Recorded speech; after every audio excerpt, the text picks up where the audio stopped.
Would you like to introduce yourself and Yes. tell us who you are? Yeah, so my name is Emma, and I live in Ontario, Canada. And I guess my health journey, it started in June 2018.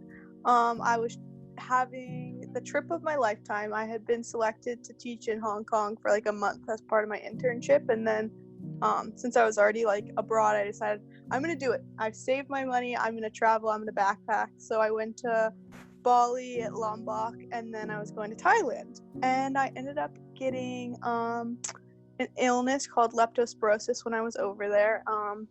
I was traveling with different groups, organizational groups, so I didn't know anyone personally, so that was quite scary. Then I went to the hospital in Thailand all by myself in the back of a taxi. It's quite a funny, scary, weird story. And then I developed a really weird neurological symptom that syndrome that people don't really understand, doctors don't really know, but they call it a functional neurological disorder.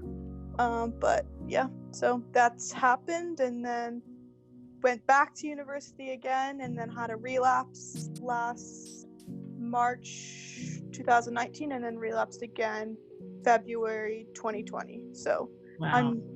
You talked about in one of your TED Talks, one of the continuums of like where you are, like sometimes it's more like you're really in your illness, or like you can come out of your illness and live more of a normal life from the outside looking in. So right now I'm more towards the end of not so much normal. So Not so much, yeah. And it's this is relatively new in the sense that it started in 2018. yeah, so I'm still like a total baby at this. It's my third relapse in February that I actually heard about your podcast. Someone had said it to me, and I would feel so grateful to find it, because it is so lonesome and it's so hard because there aren't really any answers, and to hear other people that have kind of gone through similar things and how they're going through it, and that your life isn't exactly over when it feels like it might be. Well, that's the thing. I think that's the fear that comes up for many of us, is that it's just, all right, the fun is over. Now you're just going to have a crummy existence. And that doesn't sound very appealing to anybody. No. And yet we do have to go through some hard stuff. So like what you just talked about, that's hard, especially when you're out in the middle of a new place with people that you don't know. Like your family's Didn't not speak there. the language. It was scary in the hospital because I'm like, what are you can you tell me in English? Like, what are you talking about? Yeah. So that was scary. But yeah.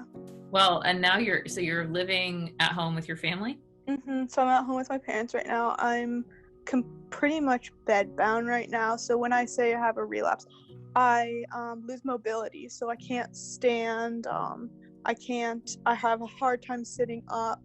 I obviously cannot walk. And then I have a ton of other neurological symptoms like lights, tons of sensitivities, twitches, you name it. New symptoms show up all the time for me, which is scary because I never know how I'm gonna feel or what the next symptom is really gonna be. So I'm definitely gonna take your thing of renaming the story about the symptom that you talked about, is rewriting that story behind it, because I do know how powerful my mind is. I think that has been a huge thing for me, is like, especially when I was in the hospital in Thailand. My mind was the only thing I had. I couldn't move, I couldn't open my eyes, I couldn't speak. So that was like my only thing that I had was my mind. And I always said like, oh, if I hadn't done meditation, or like I was prepared for that moment in a way, because I knew I could tap into my mind. And luckily I had that skill, or else I would have lost it, I think.